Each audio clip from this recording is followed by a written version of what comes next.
Green Room families. Today we are playing a game called Blow and Go. Let me pull up the lesson plan. Oh, uh-oh. Where'd you go? There we go. All right. Pull up the lesson plan so we can look at it together. So Blow and Go is a really fun game. I like to think so anyways. A really fun game that can be that incorporates a lot of deep breathing, can strengthen the muscles in your mouth from the blowing.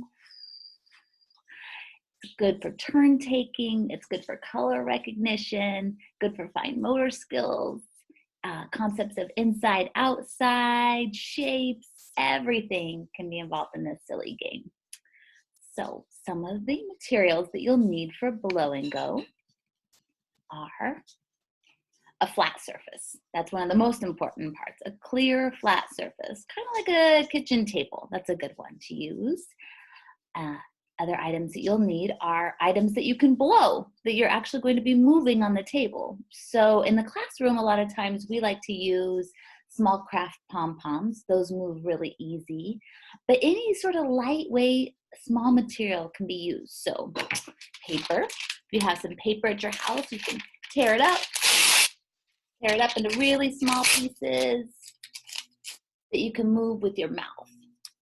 Another item that you can use if you don't have just plain construction paper or plain paper is pages from a book.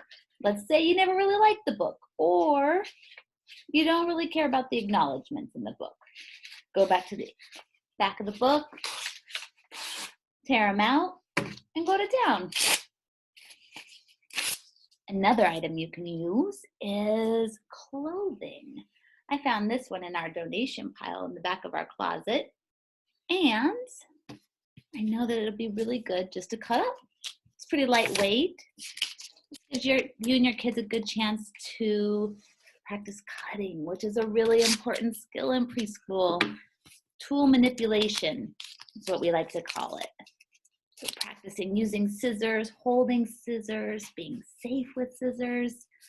One thing that I had done that helps make cutting paper or cutting all different types of things a little bit easier is taping the actual item down to the table first. So I tape this tie down to the table, just put a little piece of tape across, and that way when I fold it up, I can cut it, cut, and it cuts it pretty easy. It gives your hands that stability that was one of the really tricky things about cutting early on in life is being able to hold it and cut at the same time. So you're using a lot of different muscles, you're using both sides of your brain, a lot of things are happening. So any way to reduce some of that, your brain having to do some of that work is always good when you're practicing those fine motor skills right about now. So if you have scissors, you can cut up just about anything to make this work. Another thing I like to use in games like this where I don't actually have a lot of paper, I don't have a lot of craft paper or drawing paper, things to write on, is wrapping paper. Maybe you have some wrapping paper left over from a birthday or a holiday.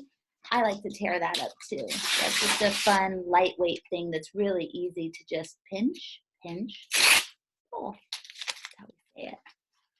So once you have all your materials torn up and ready, the most important aspect of this part now is that everyone has their own different material. So that's, if you're all decided to use paper and you were tearing up paper, make sure that someone has blue and someone has red or someone has orange. You need to be able to differentiate whose color is whose throughout the game. It's a big part of the game. And the last material that you'll need is masking tape.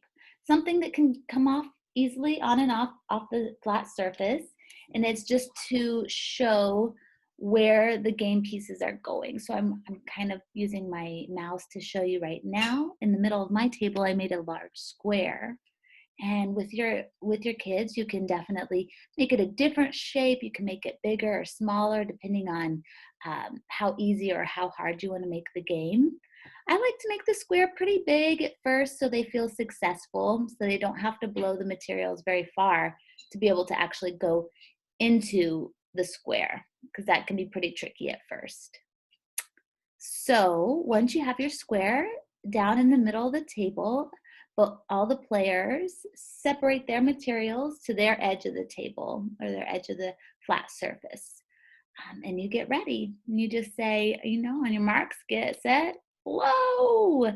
And everybody then will blow their pieces, not using their hands. We practice that a lot. We that's a big part of the game we practice is that we're not using our hands. We can put them on our body, we can put them behind us, we can put them on the table, but we're not touching the actual pieces of material. We're using our mouth to blow the materials across the table.